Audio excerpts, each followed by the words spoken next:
शिव महापुराण पंचम खंड का 14वां अध्याय। ब्रह्मा जी बोले, हे नारद, अपने दूत द्वारा इंद्र के वचन सुनकर जलंधर ने अत्यंत क्रोधित होकर समस्त देवताओं को परास्त करने का निश्चय किया। उसने दैत्यों की एक विशाल सेना एकत्र की। उसमें राक्षस, दैत्य एवं दानव करोड़ों की संख्या में एकत्र हो गए। शुंभ निशुंभ के समान उन वीरों की सेना में अनेक यूथुप थे। काल ने भी अन्य यूथुपों सहित उसमें सम्मिलित हुआ। ऐसी बलशाली अपार सेना लेकर जलंधर देवलोक जीतने को चल दिया। उस समय पृथ्वी कांपने लगी। वे दैत्य मार्ग में गरजते हुए देवलोक में जा पहुंचे। उन्होंने देवलोक को चारों ओर से घेर लिया। जलंधर नंदन वन में जाकर ठहर गया। उस समय इंद्र जलंधर की उस विशाल सेना को देखकर अत्यंत क्रोधित हुए। तदुपरांत वे अपने गुरु बृहस्पति की आज्ञा लेकर देवताओं की सेना लिए हुए नगर से बाहर निकल आए। तब दोनों सेनाओं में परस्पर युद्ध होने लगा। अनेक प्रकार के शस्त्र चलने लगे और देवता एवं दैत्य बड़े उत्साह के साथ एक दूसरे का प्रहार करने लगे। रक्त की नदियां बहने लगी। दोनों ओर के बड़े बड़े वीर योद्धा कट मरे। युद्ध स्थल में अनेक शवों का ढेर लग गया। हाथी, घोड़े, रथ, प्यादे, देवता एवं दैत्य मरने लगे। देवताओं के हाथ से जिन दैत्यों की मृत्यु हुई उनको असुर गुरु शुक्र जी अपनी मृत संजीवनी विद्या की शक्ति द्वारा जीवित कर देते थे। अर्थात शुक्र मंत्र से जल पड़कर मरे हुए दैत्यों के मस्तक पर छिड़कते थे, जिससे वे जीवित हो उठते थे। इसी प्रकार बृहस्पति भी द्रोणाचल से जीवन दान देने वाली औषधि लेकर देवताओं को जीवित कर लेते थे। निदान देवता तथा दैत्य पुनः युद्ध करने लगते थे। इस प्रकार कोई विजय प्राप्त नहीं कर सका। जब जलंधर ने यह देखा कि देवता मरकर पुनः जीवित हो जाते हैं, तो वह अत्यंत क्रोधित हुआ। उसने शुक्राचार्य से बहुत विनती करके पूछा, हे गुरु, हमने अनेक देवताओं को मारा परंतु वे सब जीवित हो उठे। हम तो अब तक यही जानते हैं थे कि संजीवनी विद्या का ज्ञान केवल आप ही रखते हैं, अन्य कोई नहीं जानता। यह सुनकर शुक्र ने कहा, हे जलंधर, मृतकों को जीवित करने वाली एक परम औषधि द्रोणगिरी पर है। बृहस्पति उसे लाकर देवताओं को जीवित कर देते थे। यदि तुमको विजय की इच्छा है तो द्रोणगिरी को जड़ से उखाड़कर समुद्र में डलवा दो। यह सुनकर जलंधर ने प्रसन्न होकर द्रोणगिरी को जड़ से उखाड़कर समुद्र में डाल दिया। फिर युद्ध क्षेत्र में आकर घनघोर युद्ध करने लगा। उस समय उसने अपने हस्त कौशल एवं वीरता से शत्रुओं को परास्त कर दिया। हे नारद, इस प्रकार युद्ध में जो दैत्य मारे जाते थे उनको तुरंत शुक्र जीवित करने लगे, परंतु बृहस्पति जब देवताओं को मरा हुआ देखकर पुनः द्रोणगिरी पर औषधि लेने लगे, तो वहां उन्होंने पर्वत को ही नहीं देखा। यह देखकर बृहस्पति ने अत्यंत चिंतित होकर समझा कि जलंधर ने उस पर्वत को नष्ट कर दिया है। तब वे लौटकर देवताओं से बोले, हे देवताओं, अब तुम युद्ध करना बंद कर दो। जलंधर महापराक्रमी है। देखो, इसने द्रोणगिरी को मूल से खोद डाला है। अब तुम समय को देखते रहो और इसकी अधीनता स्वीकार कर लो। गुरु के ऐसे वचन सुनकर समस्त देवता युद्ध स्थल से भाग चले। जिसको जहां स्थान मिला वह वहीं जा छिपा।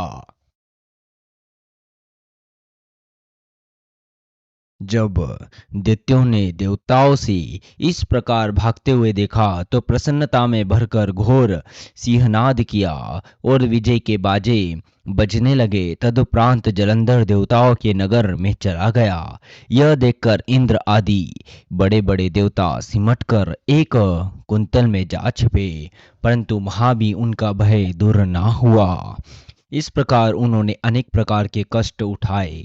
जलंधर देवताओं को अपने वश में करने के पश्चात आनंद पूर्वक राज्य करने लगा। जिस स्थान पर कभी देवताओं की राजधानी थी, वहां अब दैत्यों ने राजधानी बनाई। जलंधर ने चंद्र, अग्नि, यम, कुबेर, सूर्य, पवन आदि समस्त देवताओं के अलग अलग पदों पर दैत्यों की नियुक्ति की।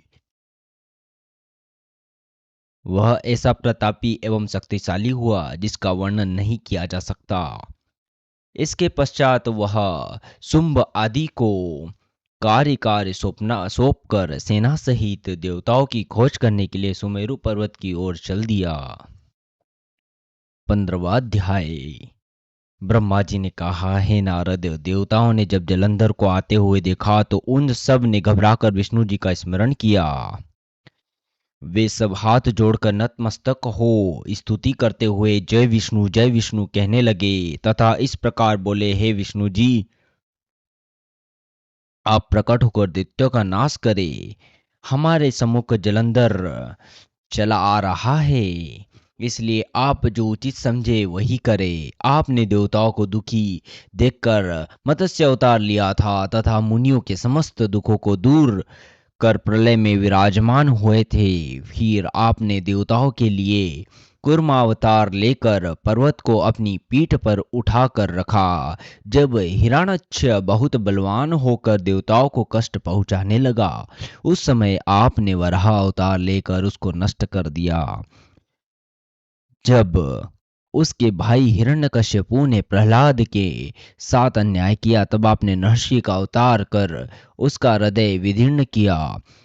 आपने केवल देवताओं के कार्य को पूर्ण करने के लिए वामन अवतार लेकर बलि के साथ छल किया तथा संपूर्ण पृथ्वी उसे निकलकर हम सबको दे दी थी। आप शिव जी की भक्ति में स्थित होकर समस्त संसार का उपकार करते रहे हैं। जिस समय रावण ने शिव जी के वरदान से ऊंची पदवी पर पहुंचकर सबको दुख पहुंचाया, उस समय आपने रामचंद्र के रूप में अवतरित होकर शिव जी से बाण प्राप्त किया तथा उसी समय बाण द्वारा रावण को मार डाला। फिर आपने कृष्ण अवतार लेकर पृथ्वी के भार को उतारा। हे विष्णु जी, आप कलयुग में कल्कि अवतार लेकर सब मेल छलों को नष्ट करेंगे। इस समय ऐसी अब आप हमें अपने पीत वसन की झलक क्यों नहीं दिखाते? आप शीघ्र ही हमारे दुखों को दूर कीजिए, क्योंकि आप स्वयं कष्ट सहकर भक्तों को आनंदित करते हैं। इसी प्रकार देवताओं ने विष्णु जी की बड़ी स्तुति की। जो कोई इस स्तुति को सुनता है वह कभी कष्ट नहीं पाता।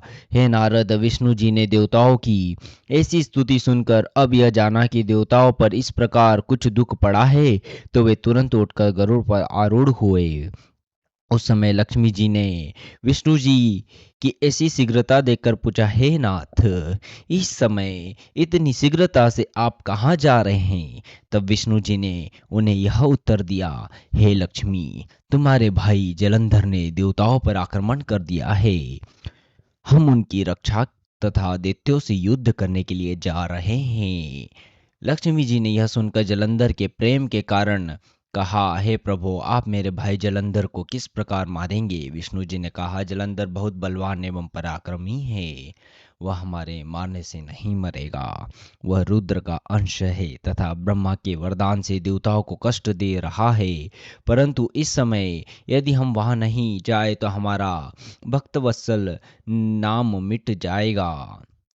यह कहकर विष्णु जी वहां से चल दिए।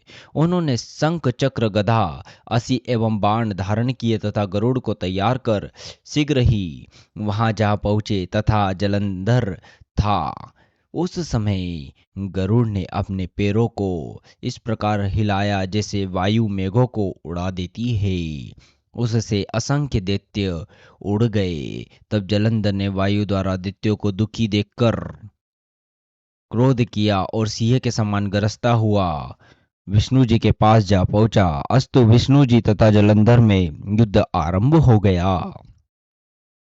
दोनों ओर से असंख्य बाण चले। वे बाण आकाश में इस प्रकार छा गए जिससे कुछ भी दिखाई ना दिया। विष्णु जी ने जलंधर के रथ के घोड़े, छत्र ध्वजा तथा धनुष को काटकर शंख ध्वनि की और क्रोध में भरकर एक बाण जलंधर के हृदय में मारा। यह देखकर जलंधर ने अपनी गदा गरुड़ के सिर पर दे मारी। गरुड़ उस गदा की चोट न सह सका और धरती पर गिर पड़ा। तब विष्णु जी ने निर्भय होकर अपनी असी द्वारा गदा को काट दिया। उस देखकर जलंधर क्रोधित हुआ, विष्णु जी के हृदय पर अपने घुसे का प्रहार किया। अनेक प्रकार के दांव पेच हुए परंतु दोनों में से कोई भी न हारा। तब विष्णु जी ने बादल के समान गरजते हुए, हे जलंधर, हमने तेरे समान वीर तीनों लोकों में नहीं देखा। तेरे इस प्रकार पराक्रम से हम अत्यंत प्रसन्न हैं। इसलिए हमसे इच्छा अनुसार वरदान मांग ले, हे नारद। राजनीति का यही मुख्य तात्पर्य है कि किसी भी युक्ति से अपना मनोरथ पूर्ण किया जाए। अस्तु, जलंधर यह सुनकर विष्णु जी से बोला, है विष्णु, मैं आपसे यही वरदान मांगता हूँ कि आप मेरी बहन लक्ष्मी सहित मेरे घर में आकर रहे। इसी प्रकार समस्त देवता भी मेरे अधीन होकर मेरे घर में वास करे। जलंधर का यह वर मांगना सुनकर विष्णु जी भी अत्यंत दुखी हुए तथा उनका कहना मानकर उसके घर में निवास करने लगे। पंचम खंड का 16वां अध्याय कल शुरू होगा। ओम नमः शिवाय।